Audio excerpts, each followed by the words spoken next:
എല്ലാവർക്കും നമസ്കാരം. ലിബീസ് കിച്ചണിലേക്ക് സ്വാഗതം. ഞാൻ ലിബി സജി. നമ്മൾ ഇന്ന് വന്നിരിക്കുന്നത് നല്ല അടിപൊളി ഒരു റെസിപ്പിയുമായിട്ടാണ്. അപ്പോൾ ഇങ്ങോട്ടൊക്കെ ഉള്ളൊരു സ്പെഷ്യലായിട്ടുള്ളൊരു കറിയാണ് എല്ല് കറി.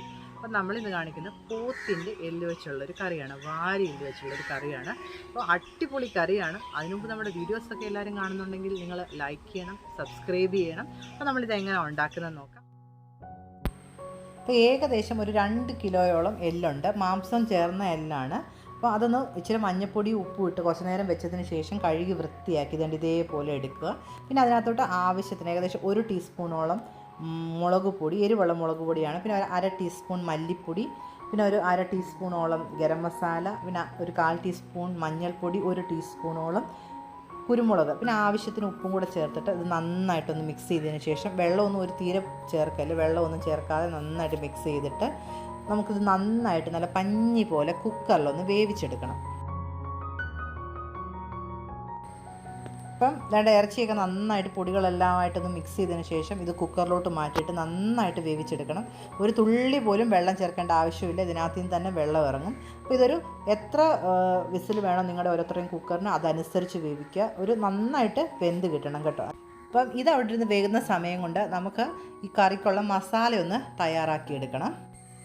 കറിക്ക് വേണ്ടിയിട്ട് ഞാൻ ഏകദേശം 1 കിലോയോളം കൊച്ചുള്ളി എടുത്തിട്ടുണ്ട്. പിന്നെ തേങ്ങാക്കൊത്ത്, ഇഞ്ചി, വെളുത്തുള്ളി, 2 കുടം വെളുത്തുള്ളികൾ എടുത്തിട്ടുണ്ട്, ചതച്ച് വെച്ചേക്കും.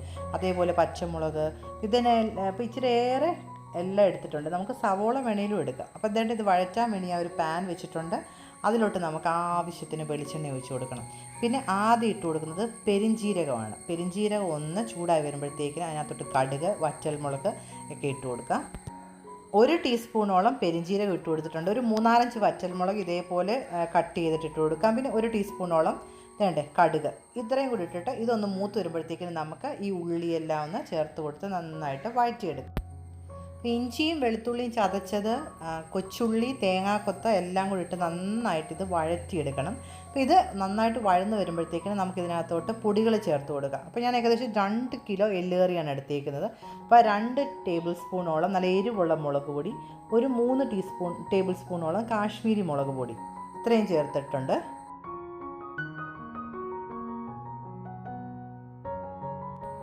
പിന്നെ ഒരു 2 ടേബിൾ സ്പൂണോളം മല്ലിപ്പൊടി ചേർക്കുന്നുണ്ട്. പിന്നെ 1 ടീസ്പൂണോളം മഞ്ഞൾപ്പൊടി ചേർക്കുന്നുണ്ട്.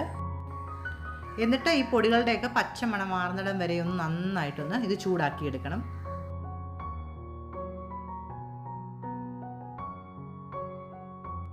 അപ്പോൾ ആ സമയം കൊണ്ട് നേരത്തെ നമ്മൾ വേവിക്കാൻ വെച്ചിരുന്ന ഇറച്ചിയൊക്കെ നല്ല റെഡി ആയിട്ടിരിക്കുകയാണ്. എന്നിട്ട് കുക്കറിൻ്റെയൊക്കെ പ്രഷറൊക്കെ പോയി നല്ല മീറ്റൊക്കെ നല്ല അടിപൊളിയായിട്ട് റെഡി ആയിട്ടിരിക്കുകയാണ്. അപ്പോൾ എന്നിട്ട് നമ്മൾ ഈ മസാലയിലോട്ട് ഇതും കൂടെ ആഡ് ചെയ്തിട്ട് നന്നായിട്ട് മിക്സ് ചെയ്യാം. അപ്പോൾ ഇതിൽ നമ്മൾ പ്രത്യേകിച്ച് വെള്ളമൊന്നും ചേർക്കാതാണ് ഈ ഇറച്ചി വേവിച്ചേക്കുന്നത്. എന്നിട്ടും അതിനകത്ത് വെള്ളം കണ്ടല്ലോ. അപ്പോൾ ഇനി നമ്മൾ കുറച്ച് വെള്ളവും കൂടെ ഈ കുക്കറിനകത്തോട്ടൊന്ന് ഒഴിച്ചിട്ട് ആ വെള്ളവും കൂടെ ചേർത്ത് കൊടുക്കും. കാര്യം എന്ന് വെച്ചാൽ നമ്മൾ ഈ മസാല എല്ലാം ഈ മീറ്റിലൊന്ന് പിടിക്കണം. അതിന് വേണ്ടിയിട്ടാണ് നമ്മൾ ഈ എക്സ്ട്രാ വെള്ളം ചേർക്കുന്നത്.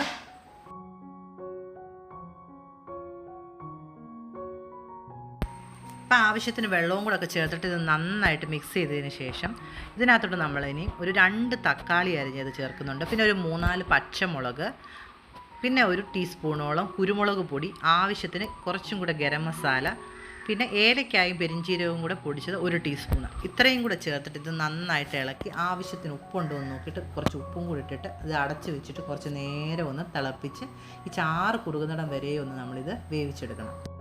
പൊതുവേ ബീഫ് കറിക്കൊന്നും സാധാരണ നമ്മൾ തക്കാളി ചേർക്കാറില്ല.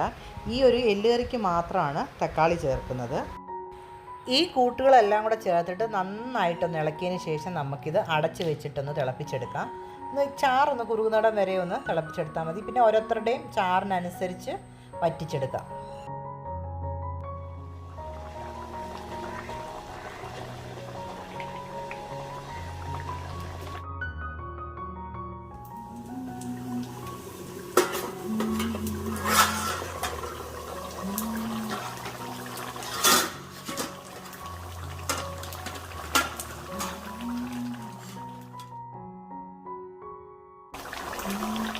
ഇപ്പോൾ നമ്മുടെ എല്ലുകറിയുടെ ചാറൊക്കെ കുറുകി നല്ല അടിപൊളിയായിട്ടുണ്ട്. ഈ ഒരു പരുവത്തിൽ വേണമെങ്കിലും നമുക്ക് ഇത് കഴിക്കാം. പക്ഷേ ഞാൻ കുറച്ചും കൂടെ ഒന്ന് വറ്റിച്ചെടുക്കുന്നുണ്ട്, എന്താ ഒരു റോസ്റ്റ് പോലെ പരുവത്തിൽ. അപ്പം കുറച്ചും കൂടെ ഒരു ടേസ്റ്റ് ആയിരിക്കും.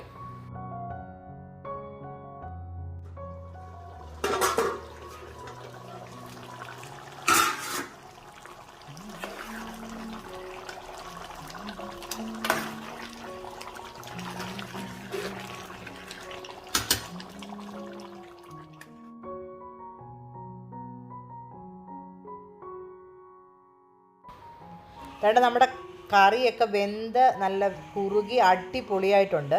ലാസ്റ്റ് നമ്മൾ ഇതിനകത്തോട്ട് ഒരു പെരിഞ്ചീരകവും ഏലക്കായും കൂടെ പൊടിച്ചത് 1 ടീസ്പൂണോളം ഇട്ട് കൊടുത്തു. പിന്നെ ഇച്ചിരി പച്ച വെളിച്ചെണ്ണയും കൂടെ ഇച്ചിരി കറിവേപ്പിലയും കൂടെ ഇട്ട് കഴിഞ്ഞാൽ കറി റെഡി.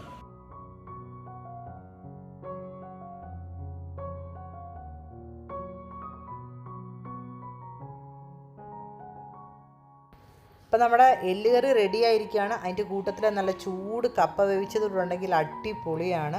അപ്പോൾ എല്ലാവരും ഇതേപോലെ ഒന്ന് ട്രൈ ചെയ്ത് നോക്കുക. നല്ലൊരു റെസിപ്പിയാണ്. അപ്പോൾ എല്ലാവർക്കും നമ്മുടെ വീഡിയോസ് കണ്ടിട്ട് ഇഷ്ടമാണെന്നുണ്ടെങ്കിൽ നിങ്ങൾ ലൈക്ക് ചെയ്യണം, സബ്സ്ക്രൈബ് ചെയ്യണം, ബെൽ ഐക്കണും കൂടെ പ്രസ് ചെയ്താൽ നിങ്ങൾക്ക് അപ്പോൾ നോട്ടിഫിക്കേഷൻ കിട്ടുന്നതായിരിക്കും. അപ്പോൾ ഇനിയും നമ്മൾ ഇതേ പോണക്കത്തുള്ള അടിപൊളി വീഡിയോ ആയിട്ട് വരുന്നത് വരെ എല്ലാവർക്കും bye bye. Stay home, stay safe.